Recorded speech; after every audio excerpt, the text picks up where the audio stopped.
युवराज, अब तक कहाँ थे आप? हम कहाँ रहते हैं, क्या करते हैं, इस हर एक बात की खबर आपको देनी होगी क्या? हमने ऐसा कब कहा आपसे? हम सभी आपको ढूंढ रहे थे। महाराज भी भोजन के लिए रुके हैं। हम नहीं आएंगे। आज तो ऐसा कोई कारण भी नहीं है। हम क्यों भोजन नहीं कर रहे हैं इसका जवाब देना जरूरी नहीं है। आप जाइए, हमें अकेला छोड़ दीजिए। माताश्री, हमसे कोई गलती हो रही है? वो हमें नहीं पता। हमें आपकी राजनीति समझ नहीं आती। पर हमने आपसे कभी पूछा है क्या? क्योंकि हमें हमारी सीमा मालूम है। पर आप सुन तो लीजिए। क्या सुने? सच झूठ, सही या गलत, ये हम तय करेंगे क्या? तो फिर क्या सुने हम? शंभुराजे रुद्र जैसे, और उमा जी थोड़ा सा भक्ति भाव जताएं, थोड़ी प्रशंसा करें तो रुद्र भी शांत हो जाएंगे। अब यही देखिए कि हर भगवान को अलग अलग किस्म के फूल पसंद होते हैं, लेकिन रुद्र को पसंद है धतूरे का फूल। हमें एक बात समझ में नहीं आती है कि धतूरे के फूल की सुगंध लेने में कौन सा आनंद मिलता होगा। हम अब मुहिम पर जाने वाले हैं और वो हमसे नाराज हैं। हमारा वहां मन लगेगा?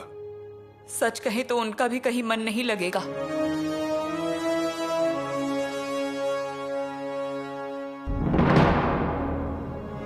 ठीक है।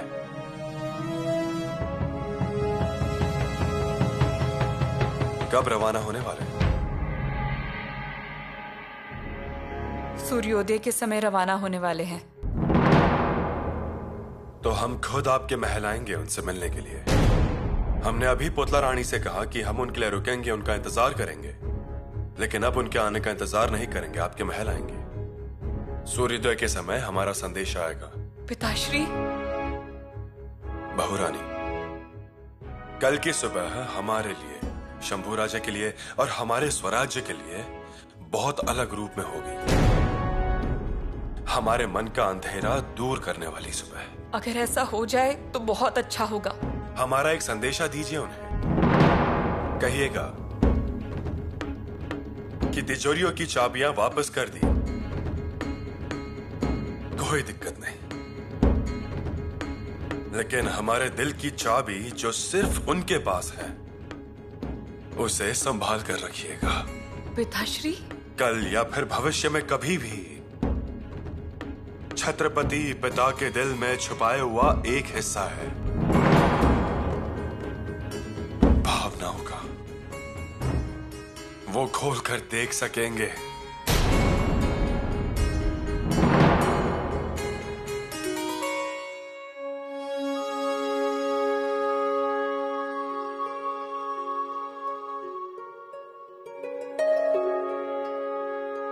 क्या हुआ?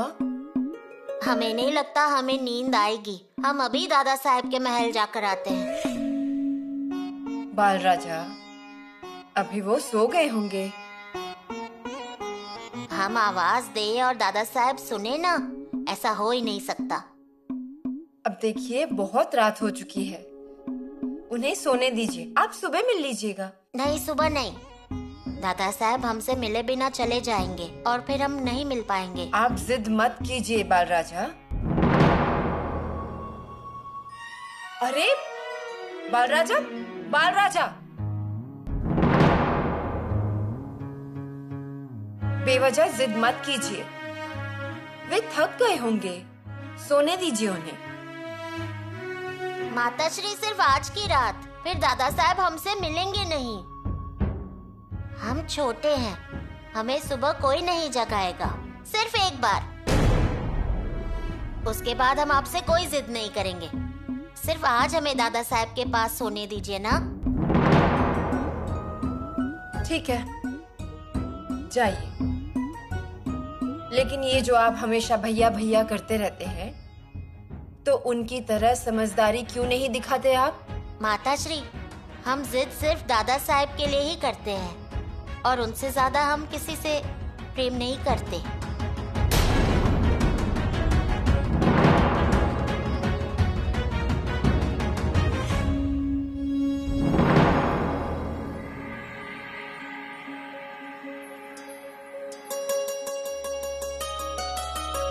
बहुरानी,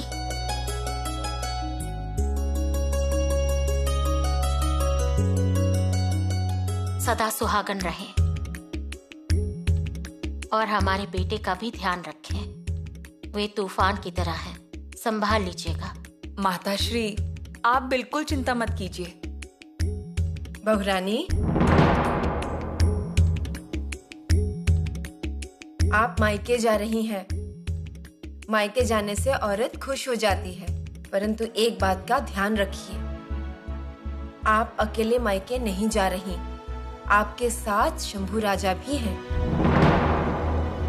तो उनका विशेष ख्याल रखिएगा। उन्हें अकेले जंगल में नहीं जाने दीजिएगा। उनके साथ ज्योत्या जी को भेज दीजिएगा। शंभू राजा थोड़े नाराज हैं और उनका स्वभाव कैसा है ये तो आप जानते ही हैं। माताश्री, आप चिंता मत कीजिए, हम हमेशा युवराज का ख्याल रखेंगे। लेकिन आपको उनकी इतनी चिंता क्यों हो रही है? माँ को अपने बेटे की हमेशा चिंता लगी रहती है और राजकुमार शंभू सबसे बड़े हैं, सबके चहीते हैं। छोटी उम्र में ही हम सबसे दूर रहे थे, आगरा, मथुरा में, वो भी डरे बिना।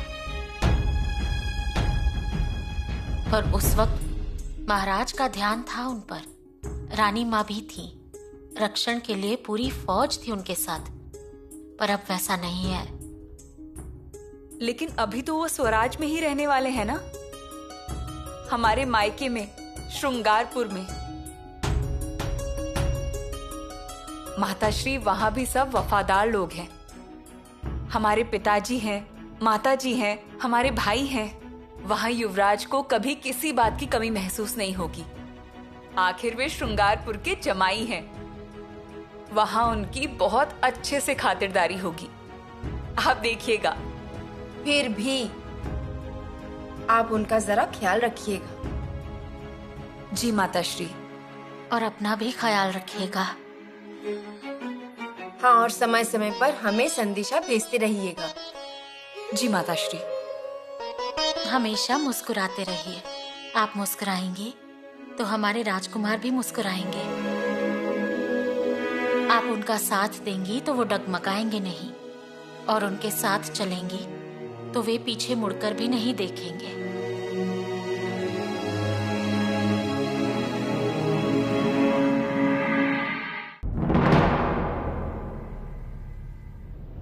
जो निर्णय ले लिया है वो बदलेगा नहीं। ऐसा करना स्वराज्य की प्रतिष्ठा को नुकसान पहुंचाने जैसा होगा। इन सभी बातों से हमारी प्रतिष्ठा को ठेस पहुंच रही है, ऐसा नहीं लगता आपको? बिल्कुल भी नहीं। युवराज, सुनिए ना, आप भी हमारे साथ आते तो कितना अच्छा लगता पिताश्री को। जानते हैं उन्होंने क्या कहा? उन्होंने कहा कि आपका इंतजार किए बिना वो खुद आपसे मिलने आएंगे सूर्योदय के वक्त। पिताश्री आने वाले हैं? हाँ, उन्होंने कहा कि कल के सूर्योदय से हम दोनों के मन का अंधेरा दूर हो जाएगा। चाबियां दी आपने? हाँ, लेकिन जानते हैं उन्होंने क्या कहा? हमारे बेटे में थोड़ा बचपना है, जल्द ही बुरा मान लेते हैं। यीशु, एक काम कीजिए, सूर्योदय के पहले ही हम रवाना हो जाएंगे। लेकिन पिताश्री मिलने आने वाले हैं, वो क्या सोचेंगे? अब हम क्या सोच रहे हैं, आप इस पर ध्यान दीजिए। युवराज, सूर्योदय के पहले ही हम रवाना हो जाएंगे।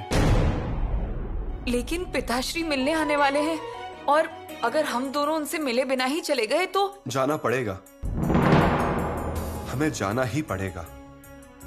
यीशु, हम सूर्योदय के समय रवाना होने वाले हैं, ऐसा सबको मालूम है। हाँ।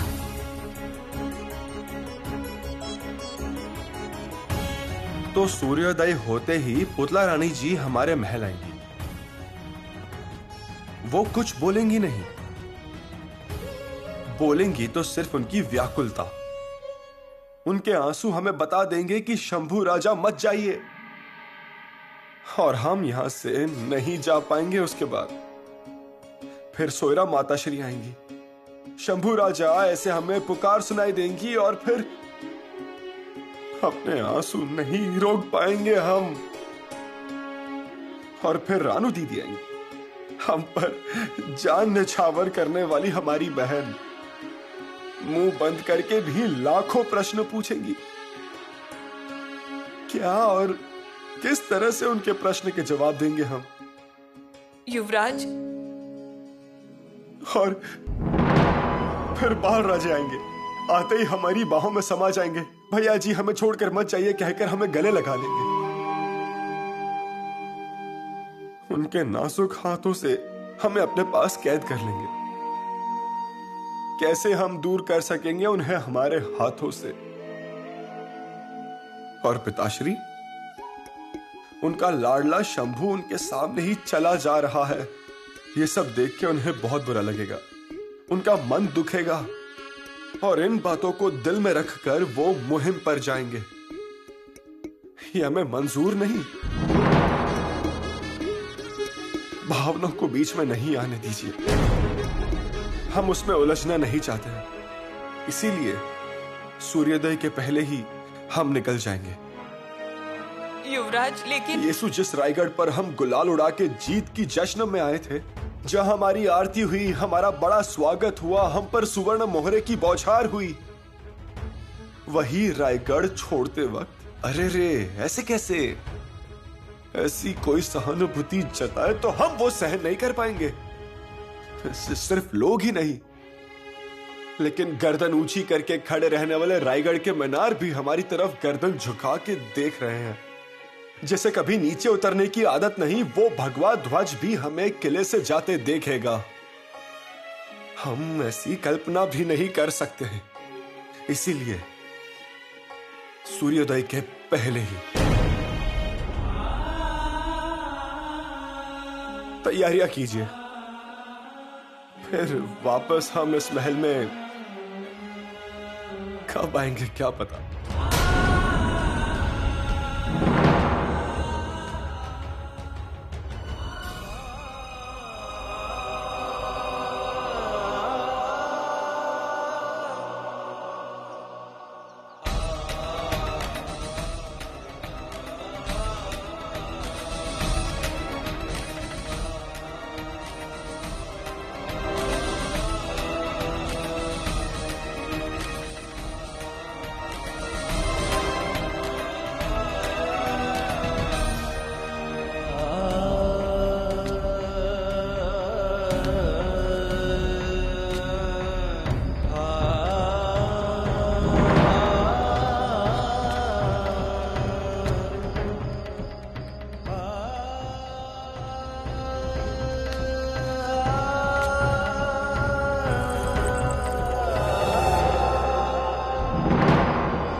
माताश्री, बेटी रानू, तैयारी हो गई? जी माताश्री, भैया और भाभी जल्द ही निकल जाएंगे। उन्हें दही खिलाना चाहिए। ये देखिए, हम अपने देवालय से महादेव को लाए हैं बहू रानी को पूजा करने के लिए। दे दीजिए, अच्छा ही है। चलिए। जी।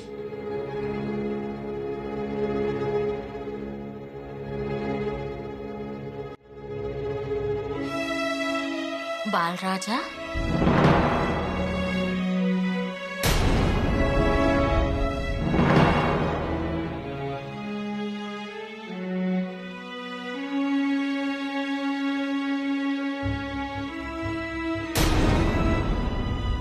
मतलब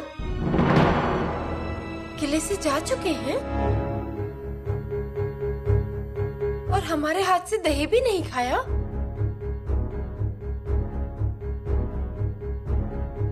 नहीं, महाराज के महल में गए होंगे। आखिरी बार नमस्कार करने।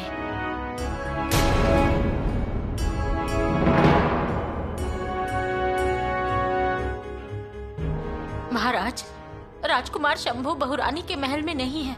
क्या वो आपसे मिले? वो किले से जा चुके हैं प्रातःकाल से पहले। पर मिले बिना कैसे चले गए?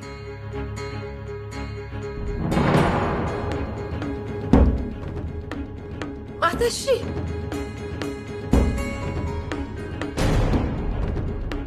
माताश्री, क्या हुआ?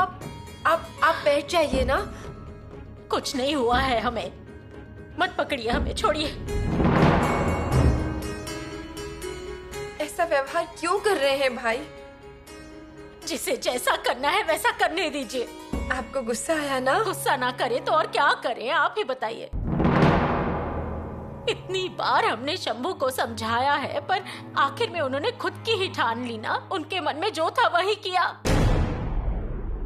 हमारी बात का मान रखा क्या? बताइए, मान रखा क्या? नहीं रखा। ना उन्होंने समझा और ना ही इन्होंने सुना। क्या समझते हैं पिता पुत्र खुद को? माताश्री, हम क्या पूजा घर चले? आप जाएंगे तो आपको अच्छा लगेगा। उन्हें लगा उन्होंने आदेश दे दिया, श्रृंगारपुर जाने का हुक्म दे दिया। शंभू के मन में आया और वो निकल गए। माताश्री, आदेश देने से पहले महाराज ने हमसे एक बार भी नहीं पूछा कि क्या बहुरानी और राजकुमार को श्रृंगारपुर भेज दे। राजकुमार को हमसे मिलने की इच्छा भी नहीं हुई क्या? ऐसा क्या हो जाता, बताइए ना हमें। हमें भी यही आश्चर्य हो रहा है माताश्री, और हमें तो कुछ पता ही नहीं। देखिए ना, उन्हें बताया और वे चले भी गए, और पूरे घर पर क्या बीतेगी ये भी नहीं सोचा उन्होंने। आपको तो दही भी खिलाने का मौका नहीं मिला है ना। पूजा के लिए महादेव देने थे, वो भी नहीं दे पाए हम उन्हें। हम क्या बोल सकते हैं? इन सब में तो हम हैं ही नहीं। यहाँ किले पर सब कुछ छोड़कर हम सिर्फ भाई के लिए रुके थे। उनके लिए ये कुछ भी नहीं है। माताश्री, राजकुमार शंभू, माँ भवानी, ऐसे क्यों परेशान करती हैं आप हमें? माताश्री, हम पूजा घर में जाते हैं। चलिए आप, आइए। रुक जाइए, रुक जाइए, रुक जाइए। नहीं, आप अंदर नहीं जा सकते। रुक जाइए, वहीं रुकिए, वहीं रुक जाइए। हमें हमारे युवराज का दर्शन करना है। अरे एक बार देखने दो हमारे भगवान को। आगे मत आइए, रुक जाइए। युवराज मिलेंगे। नहीं, हमें अभी युवराज से मिलना है। आप युवराज से मिला दीजिए, अभी के अभी। होशियार, होशियार, महाराज जी पधार रहे हैं। होशियार।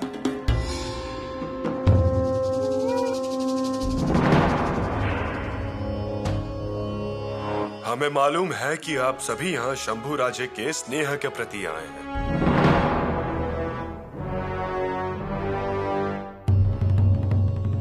कोई भाखरी लाया है, किसी ने बिना मलाई का दूध लाया है, कोई फूल लाए हैं, तो कोई मूंगफली भरकर लाया है। परंतु शंभू राजा प्रातःकाल होने से पहले ही जा चुके हैं। हमने उन पर ऐसी जिम्मेदारियां सौंपी, इसीलिए वो रुक नहीं पाए। अगर आप सभी उनसे मिलने आ रहे हैं ये मालूम होता तो वो निश्चित रुक ही जाते। परंतु आपका ये स्नेह हम जरूर उन तक भेज देंगे, और हाँ, काम होते ही हम उन्हें तत्काल किले पर बुला लेंगे। महाराज, किले के नीचे लोगों की भीड़ लगी हुई है। इतने लोगों के आने की वजह क्या है? उन्हें पता चल गया है कि युवराज श्रृंगारपुर से किले पर जल्दी नहीं आएंगे।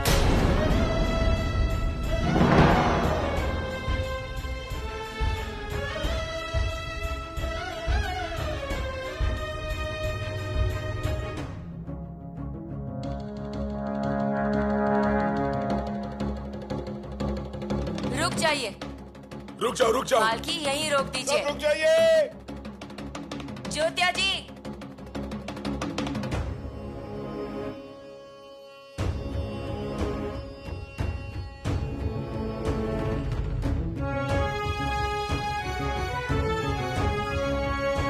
बहुरानी, बहुत कड़ी धूप हुई है।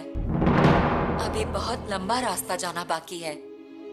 युवराज जी के भोजन का समय भी हुआ है और वो कुछ भी खा नहीं रहे, तो हमें ही उनके खाने का इंतजाम कर देना चाहिए। सच कहा धरा बुआ, हमें तो इस बात का ध्यान ही नहीं रहा। कैसे रहेगा? इतने बड़े तूफान के बाद कुछ न कुछ नुकसान तो होना ही है। परंतु जो आप कह रही हैं वो सच है। कल रात से युवराज ने कुछ नहीं खाया है, उन्हें भूख लगी होगी। सभी के खान पान की व्यवस्था कर लेते हैं। हाँ, सभी के खान पान की व्यवस्था होगी, सभी की। अगर श्रृंगारपुर में पता चल गया कि उनकी पुत्री को हमने भूखा रखा है, तो मेरे लिए शर्मिंदगी की बात है। कहेंगे इतनी होशियार औरत उनके साथ में थी, फिर भी हमारी पुत्री को उन्होंने भूखा रखा। धरा बुआ, सभी के खान पान की व्यवस्था कीजिए। ज्योता जी, जरा जाइए, नजदीक कहीं आसपास किसी प्रमुख का घर है क्या देखिए, और उन्हें कहिए कि युवराज आए हैं, उनके बैठने की व्यवस्था कीजिए। चलिए जाइए। धरा बुआ, उन्हें क्यों तकलीफ दे हम?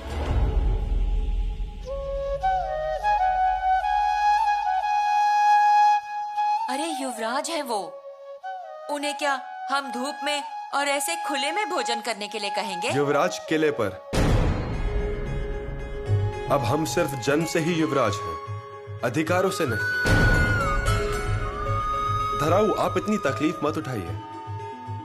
हम क्या पेड़ के नीचे बैठकर हथेली पर रखकर खा लेंगे? युवराज, आप ऐसे मत कहिए। किले पर के ऐश्वर्य और वनवास दोनों की आदत है हमें। अभी फिर एक बार दीजिए, खाना दीजिए।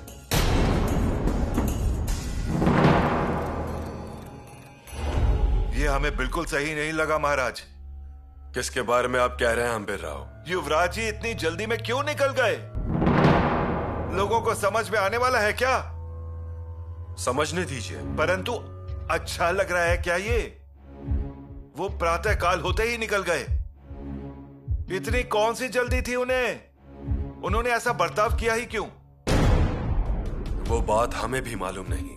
जैसे ही हमें ये बात समझ में आई, हम सारा काम छोड़कर घोड़े पर सवार हो गए, सीधे महल तक चले गए थे हम। परंतु वो आगे चले गए थे। उनकी रफ्तार हमसे भी ज्यादा तेज है। हम भी तेजी से आगे बढ़ रहे थे, परंतु हमें वो कहीं नजर नहीं आए। एक और बात, आप सर सेनापति जी हैं, ये बात भूलना मत।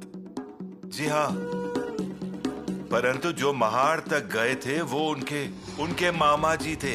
हमें मालूम है आप शंभू राजे के मामा जी हैं। थोड़ी भी दूर जाने नहीं देते आप। तो भी आप हाथ के काम छोड़कर चले जाएंगे तो ये अच्छा नहीं होगा। उसके लिए 10 बार माफी मांगने के लिए तैयार हैं हम महाराज जी। परंतु महाराज जी आप ही बताइए, इतना बड़ा हमारा रायगढ़ है, दुनिया आती है यहाँ आश्रय के लिए, और आपके अपने ही पुत्र ने हमसे दूरी बना ली। इसका क्या मतलब? फिर क्या कमाया हमने? सोने जैसी हमारी बहुरानी जी, वो भी कुछ बोले बगैर ही उनके साथ निकल पड़ी। देखे कितनी उदासी सी छा गई है। ज्यादा भावुक नहीं होइए। चाहे हम सर सेनापति हों, उसके बावजूद भी स्नेह की भावना है हमारे दिल में। बुरा क्यों नहीं लगेगा? हमारे युवराज जी चले गए, अंधेरे में चले गए, तो क्या समझना चाहिए बताइए महाराज जी। हमारा दिल आपके जैसा नहीं है कि ये सारी दूरियां हम सहन कर सकें। हम तो सीधे साधे इंसान हैं। हमारी आंखें भर आती हैं, रोना भी आता है और ममता से दिल भर उठता है। इसलिए हम भागे भागे गए वहां महार तक। और अगर वो कहीं हमें दिख जाते ना तो वहीं से उठा के ले आते उन्हें, आगे बढ़ने नहीं देते उन्हें, कुछ भी करके उन्हें फिर से वापस ले ही आते। हमारे काम में दखल अंदाजी ना करें। जी हाँ, परंतु हम जो शर्मिंदा हो रहे हैं उसका क्या? कुछ शर्मिंदा होने की जरूरत नहीं है। एक बार हम कुछ करने की ठान लेते हैं तो पूरा कर ही देते हैं। आप महाराज हैं, छत्रपति हैं, हजारों आंखें और हाथ हैं आपके, परंतु आपकी बात कुछ अलग ही है। परंतु हम एक सीधे साधे सैनिक हैं महाराज। जब बात समझ में आई तो हम चौंक गए। पुत्र को सीने से भी नहीं लगाया हमने। हमारा शेर जहां जाता है वहां दहाड़ लगाता है और ऐसे ही चुपचाप चला गया। हमारा दिल तोड़ गया, इतना दुखी किया।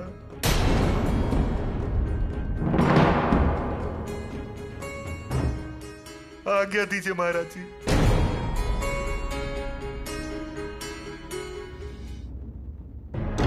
अरे वाह, आज सुनीश जी इतनी जल्दी आ गए सदर पर। यही सवाल हम आपसे भी पूछ सकते हैं पंत। हाँ, वो बात तो जरूर है। आज का दिन ही तो इतना विशेष है। युवराज को अलविदा कहने का। सोचा जाते जाते 2 शब्द प्यार से बोल के अलविदा कहें, ताकि साफ दिल से युवराज किले से निकल जाएंगे। दिल में कोई कालिक नहीं रहेगी और हमारे मन को भी तकलीफ नहीं होगी। परंतु यहाँ पर भी युवराज जी आपसे 4 कदम आगे ही चल रहे हैं। मतलब? रातों रात वो किले से चले गए और किसी ने देखा तक नहीं, और वो भी किसी को बिना बताए। क्या बात कर रहे हैं? हाँ। और बाहर जो भीड़ है जनता की, उन्हें भी कहाँ मालूम है। हे भगवान, बुरा हुआ। बुरा यही कि रायगढ़ छोड़ के जाते समय युवराज को मुझे देखना था। रायगढ़ छोड़कर जाते हुए उनका काला पड़ा चेहरा मुझे देखना था। महादरवाजे पे गिरा हुआ उनके घमंड का बहाव चित दरवाजे तक आते हुए मुझे देखना था। सुनील जी, जरा धीरज धरिए। क्या धीरज धरूं? वो धमकाते थे ना, तो हम क्यों धीरज धरें? हाँ, वो तो है। और आखिरी बार उन्हें नजर भर के देखना था। आखिरी बार? अब उन्हें रायगढ़ पर वापस नहीं आने देंगे। हम दांव ही ऐसा खेलेंगे। क्यों पंत जी, आखिर पहले ही दांव में उनकी ये हालत हो गई, देखा ना आपने। चले गए ना रायगढ़ छोड़कर। स्वराज्य छोड़ के जाना पड़ेगा अगर हमने दूसरा दांव खेला तो। अन्ना जी पंत कहते हैं मुझे।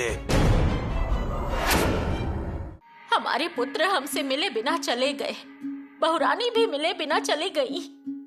ऐसा मन हो रहा है कि हम उठे दौड़े और उन्हें जल्दी यहाँ लेकर आ जाएं। रानी जी, क्या करें हम? कुछ समझ ही नहीं आ रहा। उनके बिना क्या देखें और कैसे रहेंगे हम? ऐसे कैसे मिले बिना ही चले गए? वो मिलने वाले थे, नमस्कार करेंगे, आशीर्वाद लेंगे, पर देखिए जरा, वो आए ही नहीं हमसे मिलने। गुस्सा सह नहीं होता उनसे। उनकी बात तो ठीक है, पर बहुरानी भी समझ नहीं पाई। आप ऐसे क्रोधित नहीं होइए। महाराज, वो आपसे नाराज हैं, ये समझ सकते हैं हम, पर हमसे? हम तो ममता से ही पेश आए ना। फिर भी जाते बार एक भी वक्त हमसे मिलने नहीं आए। वो जल्दी में होंगे। खेल के मैदान से भाग जाते हैं, वैसे ही भागकर चले गए वो। हमें अच्छा नहीं लगा बिल्कुल भी। हमारे मन में ये प्रश्न है कि ऐसा क्या हुआ था आप दोनों में बंद द्वार के पीछे। हम इस पर बात नहीं करना चाहते। आपको बोलना ही होगा। हम नहीं बोलेंगे। पर क्यों? उन पर स्नेह नहीं करते क्या आप? हम पर उंगली मत उठाइए। हम उठाएंगे महाराज। बताइए, लगाव कब हो गया क्या? लगाव से वो पीछे हटे होंगे। ऐसा नहीं होता तो वो हमसे मिलने आते, आशीर्वाद लेते। उन्होंने अनुशासन का पालन किया क्या? पुत्र हैं वो। पुत्र रहे तो भी स्वराज्य के युवराज भी हैं। वो इस वक्त नाराज हैं। रानी जी, हमने किसी को कोई दुख नहीं दिया है। तो फिर बताइए, क्या हुआ उस द्वार के पीछे? उन्हें हमारी परवाह नहीं है। वो अनुशासन का पालन नहीं करते, रिवाजों की परवाह नहीं है उन्हें। फिर हम उनके बारे में क्यों बात करें? हमारे पास समय नहीं है। महाराज, महाराज!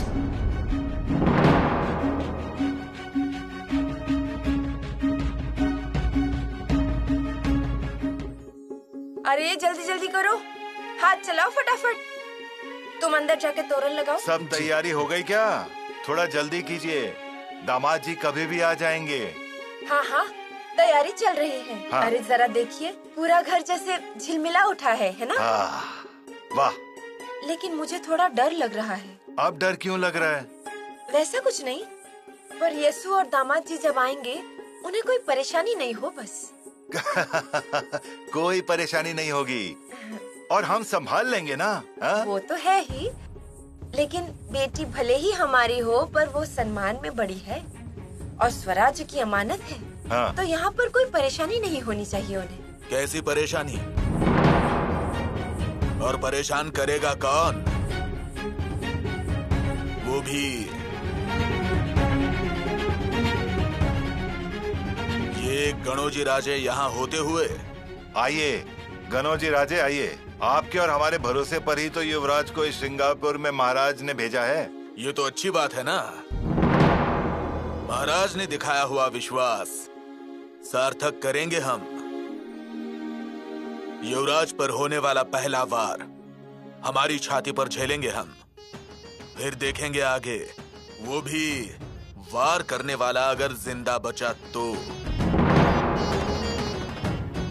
वाह गणोजी राजे, ये भावना को बनाए रखना और महाराज जी के हितों की रक्षा करना। हम महाराज का हित देखेंगे और महाराज हमारा हित देखेंगे। अपना गणोजी राजे। वतन। वतन, आज या कल वतन का कुछ होगा ही, पर ये बात बोलने का समय अभी नहीं है। एकदम सही कहा आपने। देखो, अपने यहाँ पर बेटियाँ मन बहलाने आती है मायके में, तो उसके सामने ऐसी कोई भी बात नहीं होनी चाहिए। अजी मातोश्री, ऐसी बातें ऐसे समय में ही बोलनी चाहिए। हाँ, पर वो दोनों अभी परेशानी में है और ऐसे समय में साहस, सहन शक्ति, शक्ति और उनकी इच्छा का पूरा पूरा ध्यान रखना चाहिए। और नहीं तो क्या। और मैं कहता हूँ कि वतन कहीं भाग तो नहीं जाएगा। गणोजी राजे, थोड़ा धीरज धरिए। कैसा धीरज? और अपना हक मांगने के लिए धीरज किस बात का? बात मन में क्यों दबा के रखे? पिताश्री, इस बार मैं बात करूंगा ही। गणोजी राजा, शांत हो जाओ। अजय, लेकिन शांत किस लिए रहे हैं? और वो भी युवराज हमारे लाडले जीजा होते हुए। वो हमें जरूर न्याय दिलाएंगे। और पिताश्री, हमारा काम आसान क्यों होगा जानते हैं क्या? अजय, मोहर लगाने का अधिकार किसके पास है? हमारी प्यारी बहन के पास। गणोजी राजा। सिर्फ गणोजी राजा मत बोलिए, राजा की तरह रहने भी दीजिए। और उसके लिए चाहिए वतन। अब बस हो गया। आज हम हमारे लाडले जीजा के पास मांगेंगे जरूर, और हमारे लाडले जीजा हमें मना नहीं करेंगे।